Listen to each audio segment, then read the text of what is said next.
ونستغفره ونعوذ بالله من شرور أنفسنا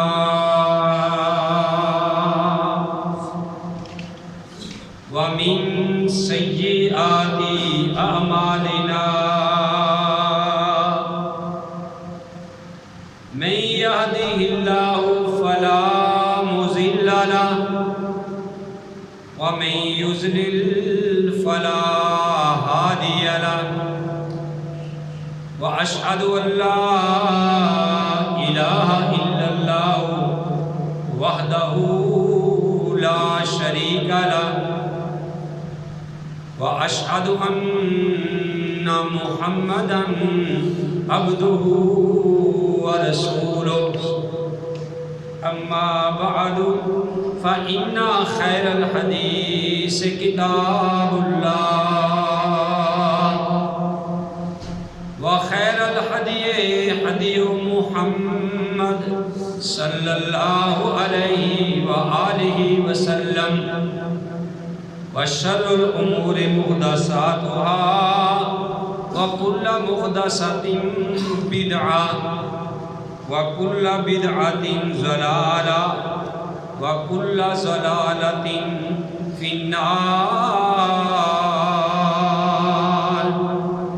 أعوذ بالله السميع العليم من الشيطان الرجيم. بسم الله الرحمن الرحيم. قال الله تبارك وتعالى في القرآن المجيد والفرقان الحميد. يا أيها النبي إنا أرسلناك شاهدا ومبشرا ونذيرا. اے نبی، بے شک ہم نے آپ کو بھیجا شاہد اور خوشخبری دینے والا، گواہی دینے والا اور جہنم سے ڈرانے والا. وَدَاعِيًا إِلَى اللَّهِ بِإِذْنِهِ، اور اس کی اجازت سے اللہ کی طرف بلانے والا. وَسِرَاجًا مُنِيرًا، اور سورج روشن بنا کے بھیجا. وَبَشِّرِ الْمُؤْمِنِينَ، اور خوشخبری دیجئے ایمان والوں کو. بِأَنَّ لَهُم مِّنَ اللَّهِ فَضْلًا کبیرا، کہ بے شک تمہارے لیے اللہ کی طرف سے فضل ہے بہت بڑا. محمد کی جس دل میں الفت نہ ہوگی، سمجھ لو کہ قسمت میں جنت نہ ہوگی. بھٹکتا رہا ہے، بھٹکتا رہے گا محمد سے جس کو عقیدت نہ ہوگی. حضرات، ہر قسم کی بڑائی، یکتائی اللہ رحیم و کریم کی ذات پاک کے لیے. حمد و ثنا کے بعد لاکھوں اور کروڑوں درود السلام امام الانبیاء، امام القبلتین، امام الثقلین، امام الحرمین، امام اعظم، مرشد اعظم، رہبر اعظم، آمینہ کے لال، عبداللہ کے در یتیم، ساری کائنات کے سردار محمد رسول اللہ صلی اللہ علیہ وآلہ وسلم کی ذات گرامی میں. محترم حضرات، میں نے آپ کے سامنے سورہ الاحزاب کی ایک نہایت مختصر آیت تلاوت کی ہے، اور اس آیت کا ترجمہ بھی بڑے ہی آسان الفاظ میں آپ بھائیوں کے سامنے بیان کیا ہے. اللہ رحیم و کریم سے دعا ہے کہ اللہ تعالیٰ مجھے صحیح صحیح بیان کرنے کی اور پھر ہم سب کو صحیح صحیح سن سنا کے عمل کرنے کی توفیق نصیب فرمائے۔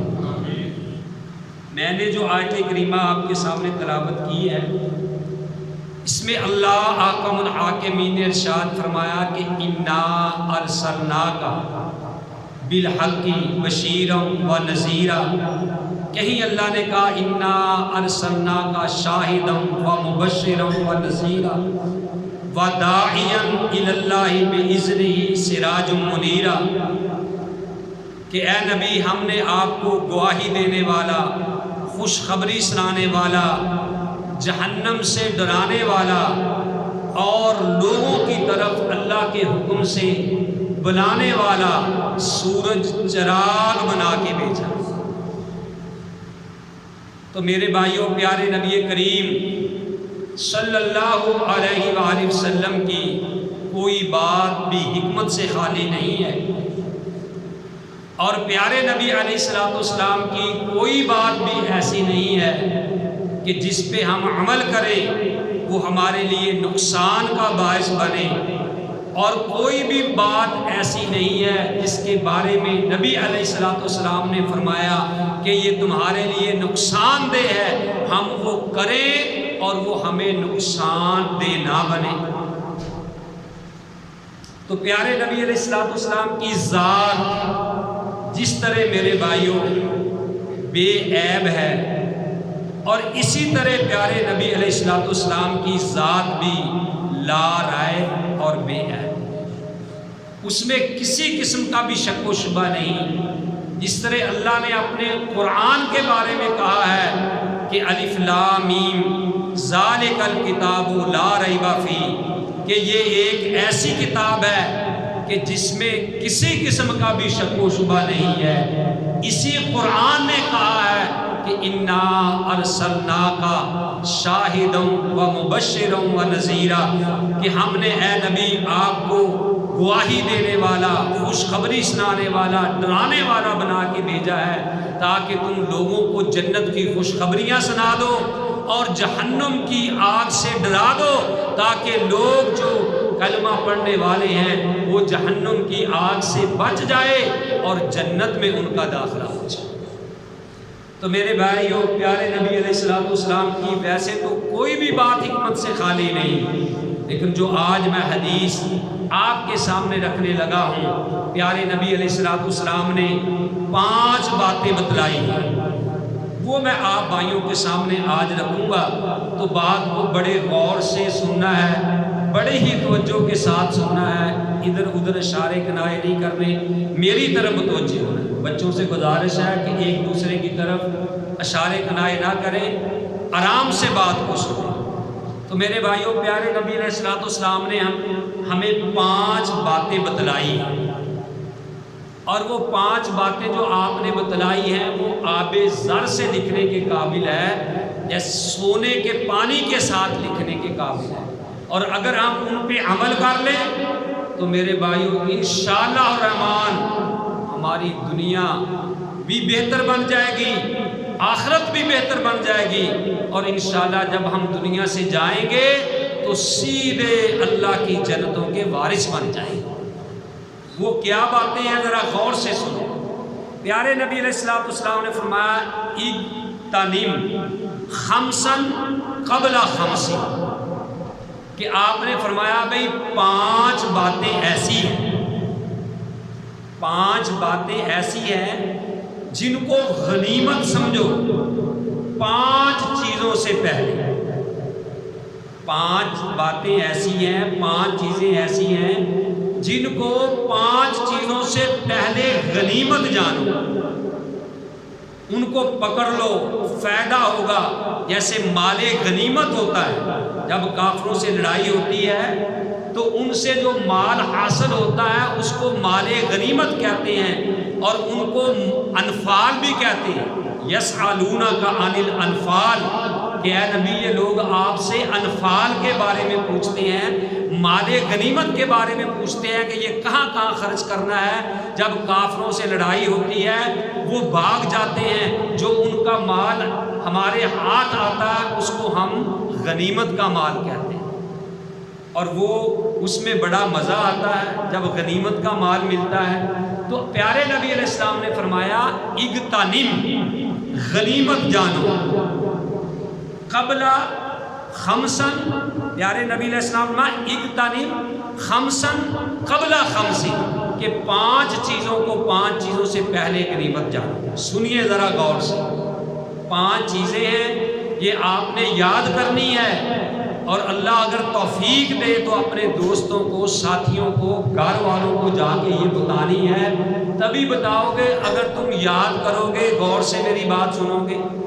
اس میں پہلی بات پیارے نبی علیہ السلام نے فرمایا، نبی علیہ السلام نے فرمایا شبابہ کا قبل حرامہ کا، شبابہ کا قبل حرامہ کا. بھائی صاحب خیر، کہ اپنی جوانی کو غنیمت جانو بڑھاپے سے پہلے. جوانی کو غنیمت جانو بڑھاپے سے پہلے. اگر آپ جوان ہیں تو اپنی جوانی ضائع نہ کرو، اس کو غنیمت سمجھو کہ یار جوانی میں محنت کر لوں، جوانی میں کوشش کر لوں، میں زیادہ سے زیادہ اللہ کی عبادت کر لوں، میں نفل نوافل پڑھ لوں، میں اللہ کا قرآن پڑھ لوں. پتہ نہیں جب بوڑھے ہو گئے تو پھر مسجد میں بھی جا ہونا ہے کہ نہیں جا ہونا، پھر پتہ نہیں کھڑے ہو کے نماز پڑھ ہونی بھی ہے یا نہیں ہونی، کہ بیٹھ کے نماز پڑھنی ہے، اشاروں کے ساتھ ہی پڑھنی ہے. اس لیے فرمایا کہ شبابہ کا قبل حرامہ کا، کہ اپنی جوانی کو بڑھاپے سے پہلے پہلے غنیمت جانو. اسی لیے پیارے نبی علیہ السلام نے ارشاد فرمایا کہ 7 بندوں کو اللہ تعالیٰ قیامت والے دن اپنے عرش کے سایہ کے اندر نیچے جگہ فرمائے گا.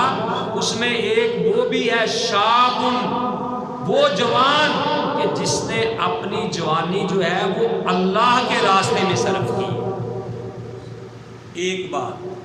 دوسری بات نبی علیہ السلام نے فرمائی وَصِحَتَ کا قبل سقمی کا، کہ اپنی صحت کو بیماری سے پہلے پہلے غنیمت جانو. اگر اللہ نے تندرستی دی ہے تو اس کو غنیمت جانو. تندرستی ہمارے عرف عام تو کہتے ہیں کہ 1000 نعمت ہے، میں کہتا ہوں 1000 نہیں، کروڑ ہاں، ارباں ہاں، یہ تندرستی نعمت ہے. میں نہیں کہتا، کسی کو اللہ تندرستی دے، عافیت دے، اس کے بارے میں پیارے نبی علیہ السلام نے کیا فرمایا، ذرا غور کیجیے. مسند حمیدی کے اندر یہ حدیث موجود ہے کہ ایک مرتبہ ابو بکر صدیق کہہ دو رضی اللہ تعالی عنہ، ابو بکر صدیق رضی اللہ تعالی عنہ منبر رسول پہ کھڑے ہوئے. بڑی ہی پیاری بات، تو غور سے سننے والی. جب منبر رسول پہ کھڑے ہوئے خطبہ دینے کے لیے، کب کھڑے ہوئے؟ جب پیارے نبی علیہ السلام کو دنیا سے گئے ہوئے 1 سال بیت چکا تھا.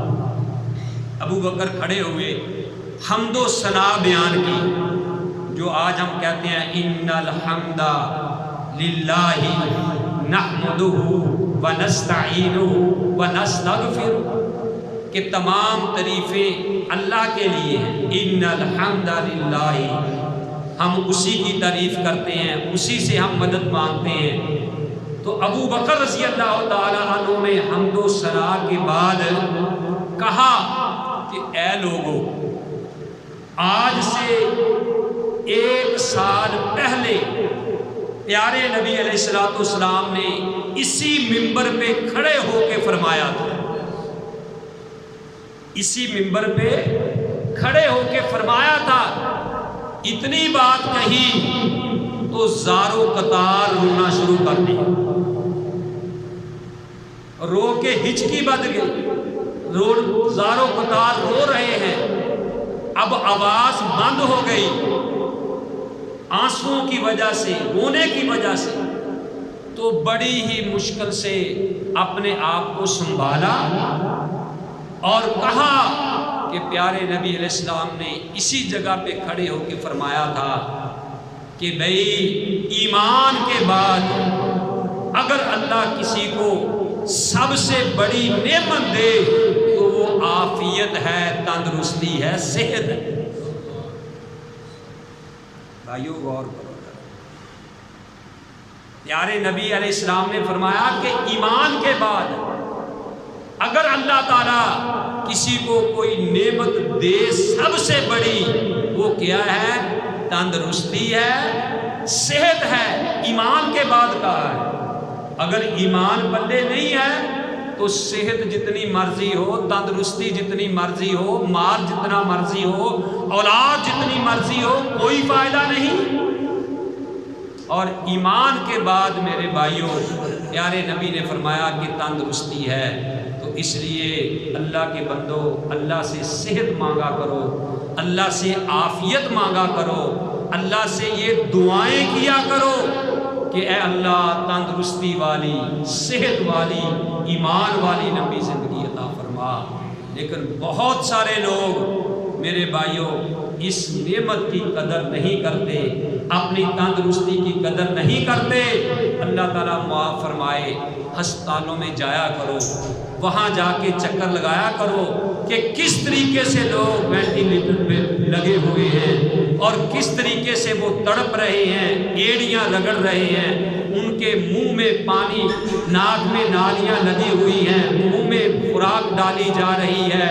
میرے بھائیوں ان کو اپنے آپ کا پتہ نہیں ہے، کسی کو 2 سال، کسی کو سال، کسی کو 2 ماہ، کسی کو 4 ماہ ہو گئے، وہ ہسپتالوں میں اڑی ایڑیاں رگڑ رہے ہیں۔ اللہ کا شکر کیا کرو کہ آپ راتوں کو اپنے بستر پہ لیٹتے ہیں، آپ راتوں کو خاموشی اختیار کرو ذرا یار، تو آپ اپنے ہاتھوں سے کھا رہے ہیں۔ اس لیے پیارے نبی علیہ السلام نے ارشاد فرمایا وَالصِّحَةَ قَبْلَ سُقْمِكَ، کہ اپنی صحت کو غنیمت جانو بیماری سے پہلے پہلے۔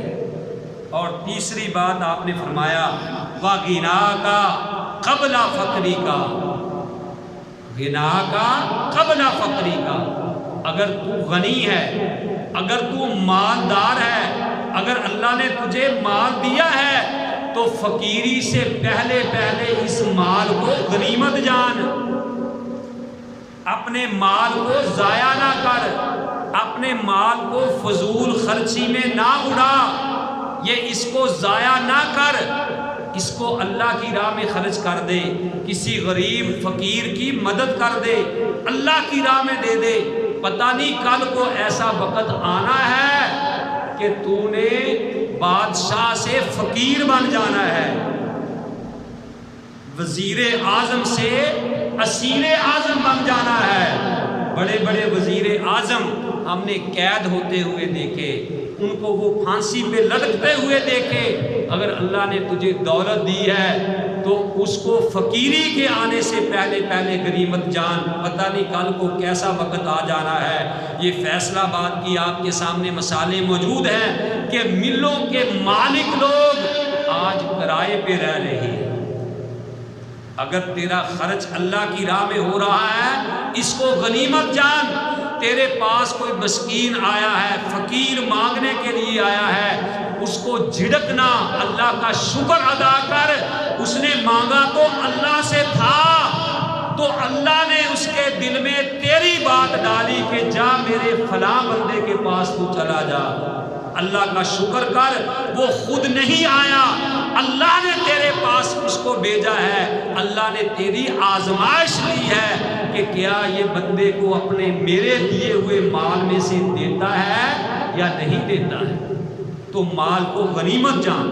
کئی لوگ ہوتے ہیں میرے بھائیوں اس مال کی پرواہ نہیں کرتے، اگر دینا ہے تو 100 اس میں سے کیڑے نکالتے ہیں، پوچھتے ہیں ہاں بھی بتا تو کیا کام کرتا ہے، تو نے کہاں لگانا ہے، کیا ہے، اور تیرے پاس کوئی آ گیا تو دے دے، تیرا پیسہ اللہ کی راہ میں لگ جائے گا۔ پتہ نہیں کل کو ایسا وقت آنا ہے کہ تو نے ہی لوگوں کے سامنے ہاتھ پھیلانا شروع کر دینے ہیں۔ ایک بندہ آیا، ہمارا مدرسہ ادھر ہوا کرتا تھا دوسری طرف، ادھر ہمارا گھر ہے، آپ تو الحمدللہ یہاں مدرسہ میں لے آئے ہیں۔ تو ایک بندے نے کہا یار ایک بندہ بڑا مالدار ہے، اس مندری روڈ پہ اس کا کاروبار تھا بڑا وسیع پیمانے، تو میرا خیال ہے یار میں وزٹ کرواؤں آپ کے مدرسے کی، وہ خدمت کرے گا، ٹھیک ہے نا، چلو وہ جناب بچیوں کی منتھلی لگا دے گا، وہ جناب راشن وغیرہ لے دیا کرے گا، وہ آپ کی میں خدمت کرواتا ہوں۔ میں نے کہا بھائی اگر یہ نیکی ہے آپ بچیوں کی کروا دیں، مجھے کیا اس میں اعتراض ہے۔ جب وہ لے کے ہمارے گھر میں اس کو گیا تو ہمارے جناب بیٹھک میں اے سی لگا ہوا تھا، اے سی بھی ہم نے سیکنڈ ہینڈ لیا تھا، لیا بھی ہم نے قسطوں پہ تھا۔ میرا ایک دوست ہے، یعنی قسطوں سے مراد 10,000 کا سیکنڈ ہینڈ لیا، 5,000 اس کو دیا، 5,000 دینا تھا۔ اب بھی وہ بندہ زندہ ہے، سلیم میرا دوست ہے۔ تو جناب وہ بندہ دیکھ دوکھ کے نا تو چلا گیا۔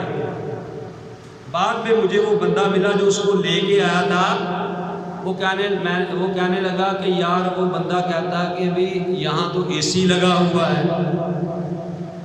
یہاں تو اے سی لگا ہوا ہے، یعنی ان کا مطلب یہ ہے کہ اے سی میں بیٹھ کے دین کے طالب علم نہیں پڑھ سکتے، اے سی میں بیٹھ کے قاری القرآن یا مولوی کوئی بیچارہ وہ مطالعہ نہیں کر سکتا۔ اے سی کا حق صرف امیر لوگوں کو ہے، غریب آدمی اے سی میں نہیں بیٹھ سکتا۔ خیر میں نے کہا کوئی بات نہیں، ایک در بند 1000 کھلا، اللہ ان بچیوں کا کوئی اور شعبہ بنا دے گا پڑھنے والیوں کا۔ مجھے دوسرے دن پتا چلا کہ وہ دکان بند کر کے اپنے گھر جا رہا تھا، جب وہ اپنا گیٹ کھولنے لگا تو پیچھے سے یعنی کوئی دشمن لگا، ڈاکو لٹیرا اس کو لوٹنے کے لیے کہ پیسے لے کے جا رہا ہے، اس کو گیٹ کھولنا نصیب نہیں ہوا، انہوں نے وہی فعل کیا اور اسی جگہ پہ وہ مر گیا۔ تو میرے بھائیوں بتانے کا مقصد یہ ہے کہ مال دولت اگر اللہ نے دی ہے تو اللہ کی راہ میں خرچ کرو، فضول تم کیوں خرچ کرتے ہو، شیطان کی راہ میں کیوں خرچ کرتے ہو؟ یہ دیکھو ہمارے شادیاں ہوتی ہیں، آج جی مہندی ہے، آج پتہ نہیں وہ پتہ رکھنے کے لیے آئے ہیں، آج فلاں ہے فلاں ہے، ہزاروں لاکھوں روپیہ ہم ضائع کرتے ہیں، لیکن اللہ کی راہ میں ہم نکالتے ہیں پیسہ تو دیکھتے ہیں کون سا نوٹ نہیں چلتا یا پرانا ہے، وہ ہم اللہ کی راہ میں دیتے ہیں ڈر ڈر کے۔ جب جناب شادی ہوتی ہے، جب وہ خسروں کو دیتے ہیں، ٹھیک ہے نا، اور جب باجے والوں کو دیتے ہیں، گاجے والوں کو دیتے ہیں، گنتے نہیں نئے نوٹ جو ہے لٹا رہے ہیں، ٹھیک ہے نا، اور جب نکاح جس مولوی نے پڑھانا ہے اسے پوچھتے مولوی جی کنے پیسے، وہ جی طارق صاحب اس طرح ہی ہوتا ہے، اسی تے ماشاءاللہ دعا دیں مولوی 10-10 ہزار کی، لیکن ایسے ہمارے ہوتا ہے۔ پیارے نبی علیہ السلام نے فرمایا، میرے بھائیو ذرا غور کیجئے، واغنا کا قبل فقری کا، کہ اگر اللہ نے تجھے مال دیا ہے تو فقیری کے آنے سے پہلے پہلے اللہ کی راہ میں خرچ کر دے۔ کتنی باتیں ہو گئی؟ کسی نے نہیں پتا، 3 باتیں ہو گئی۔ کتنی باتیں ہو گئی؟ 3۔ چوتھی بات فرمایا وَفَرَاغَ کا قبل شغلی کا، فراغت کو، اگر آپ کا وقت فارغ ہے، آپ کوئی آپ کو کام نہیں ہے، فرمایا وَفَرَاغَ کا قبل شغلی کا، کہ مشغول ہونے سے پہلے پہلے اس وقت سے فائدہ اٹھا لو۔ اگر تو فارغ ہے اللہ کے قرآن کی تلاوت کر لو، فارغ ہے تو کسی کی خدمت کر لو، فارغ ہے تو اچھے کام کر لو، اللہ کا قرآن پڑھ لو۔ پتہ نہیں کل کو آپ نوکری آپ کو مل گئی تو آپ نے کہنا جی مجھے تو نماز کا بھی ٹائم نہیں ملتا۔ وقت کو ضائع نہ کرو۔ دنیا کا سب سے قیمتی چیز جو ہے میرے بھائیوں وہ وقت ہے جو دوبارہ واپس لوٹتا نہیں ہے۔ نبی علیہ السلام نے فرمایا کہ فراغت وقت کو مشغول ہونے سے پہلے پہلے جو ہے وہ اس سے فائدہ اٹھا۔ کئی دوست ایسے ہیں میرے بھائی، وہ کہتے ہیں جی ٹائم ہی نہیں ملتا، ٹھیک ہے نا، ان کو نماز کا ٹائم نہیں ملتا، جمعہ بھی پڑھنے آتے دوڑے دوڑے آتے ہیں، وہ چلے جاتے ہیں، کہتے ہیں جی ٹائم ہی نہیں ہے، اتنے ہم مشغول ہو گئے ہیں۔ میرے بھائیوں آج ہم رشتہ داروں سے دور ہو گئے، رشتہ داروں کو ملنے کا ہمارے پاس ٹائم نہیں ہے۔ پہلے لوگ آتے تھے، پھوپھیاں آتی تھی، ماموں کے پاس جاتے تھے، بچے نانکوں کے پاس جاتے تھے، 8-8 10 دن رہ کے آتے تھے۔ آج کسی کے پاس ٹائم ہی نہیں ہے، صبح آتے ہیں کہتے ہیں جلدی کرو ہمیں جلدی ہے، گھر والے بھی اوپر سے کہتے ہو یار شام نو چل جاؤ، کیوں جی مجاز صاحب کل نو چل جاؤ، دلوں یہی ہوتا کہ چھیتی چھیتی چلے جان۔ میرے بھائیوں نہیں، اگر اللہ نے آپ کو ٹائم دیا ہے اس کا فائدہ اٹھا لو۔ اور 5ویں بات پیارے نبی علیہ السلام نے فرمائی وَحَيَاتَكَ قَبْلَ مَوْتِكَ، اپنی زندگی کو موت سے پہلے پہلے غنیمت جانو۔ جب موت آ گئی پھر میرے بھائیوں رونا پیٹنا کسی کام نہیں آئے گا۔ رو رو آکھن دنیا اوپر بھیج ربا ایک واری، من قرآن حدیث نبی دی کریے تابعداری، حکم ہوسی دنیا اوپر تسی نہیں ہرگز جانا، چکو عذاب جہنم والا جو دائم برا ٹھکانا۔ یعنی زندگی اللہ نے دی ہے تو موت کے آنے سے پہلے پہلے اس کو غنیمت جانو۔ میرے بھائیوں 5 باتیں آپ کو بتائی ہیں جو نبی علیہ السلام نے فرمائی ہیں۔ ان 5 چیزوں کے بارے میں اللہ سے دعا کیا کرو۔ لیسا شیء اکرم علی اللہ من الدعاء، اللہ کے ہاں دعا سے زیادہ پسندیدہ اور کوئی بھی چیز نہیں۔ حدیث میں آتا ہے کہ حضرت سلمان فارسی سب کہہ دو رضی اللہ تعالیٰ عنہ، وہ فرماتے ہیں کہ جو بندہ اللہ سے دعائیں کرتا رہتا ہے نا، دعائیں کرتا رہتا ہے، جب بندہ اللہ سے دعا کرتا ہے تنہائی میں ہاتھ اٹھا کے، تو فرشتے آپس میں کہتے ہیں یار یہ آواز تو ہم نے سنی ہوئی ہے کئی بار، کیونکہ آوازیں ہماری اللہ کے پاس دعائیں پہنچتی ہیں۔ وہ آپس میں کہتے ہیں یہ تو یار بات ہم نے کئی بار سنی ہوئی ہے، یہ آواز پہلے بھی یہی آواز اوپر آتی ہے۔ تو وہ اللہ سے دعا کرتے ہیں اللہ یہ تو آواز ہم نے کئی بار سنی ہے، اس کی دعا اللہ قبول کر لے۔ اور جس نے کبھی اللہ سے مانگا نہیں ہے، کبھی کبھی آ کے مجبوری سے وہ اللہ سے مانگنا شروع کر دیتا ہے، فرشتے کہتے ہیں کہ ہم نے تو یہ آواز کبھی اوپر سنی نہیں، یہ تو آواز کبھی اوپر آئی نہیں ہے، تو وہ اس سے بے رغبتی کرتے ہیں، جنا سی پنجابی کہتے خسماں نو کھان دے ہو، ٹھیک ہے نا۔ وہ کہتے ہیں کہ ہم نے تو یہ کبھی آواز سنی نہیں، فرشتے اس آواز سے بے رغبتی کرتے ہیں اور اللہ کے پاس اس بندے کی سفارش نہیں کرتے۔ تو میرے بھائیوں جو 5 باتیں آپ کو بتلائی ہیں، اللہ تعالیٰ سے دعا کیجئے کہ اے اللہ ہمیں بھی ان 5 باتوں پہ عمل کرنے کی توفیق نصیب فرما۔ اللہ ہماری جوانی جو ہے ہمیں اس کو غنیمت سمجھنے کی توفیق نصیب فرما، بڑھاپا آنے سے پہلے پہلے اللہ صحت کو ہمیں غنیمت جاننے کی توفیق نصیب فرما، بیماری سے پہلے پہلے اللہ مال جو دیا ہے اس کو غنیمت جاننے کی توفیق نصیب فرما، فقیر ہونے سے پہلے پہلے تو میرے اللہ ہمیں یعنی جو زندگی دی ہے یہ موت آنے سے پہلے پہلے ہمیں یہ غنیمت سمجھنے کی توفیق نصیب فرما۔ اللہ تعالیٰ سے دعا ہے کہ جو میں نے سنایا آپ بھائیوں نے سنا، اللہ مجھے بھی اور آپ سب کو بھی صحیح معنوں میں اس پہ عمل کرنے کی توفیق نصیب فرمائے۔ وما علیہ الا البلاغ۔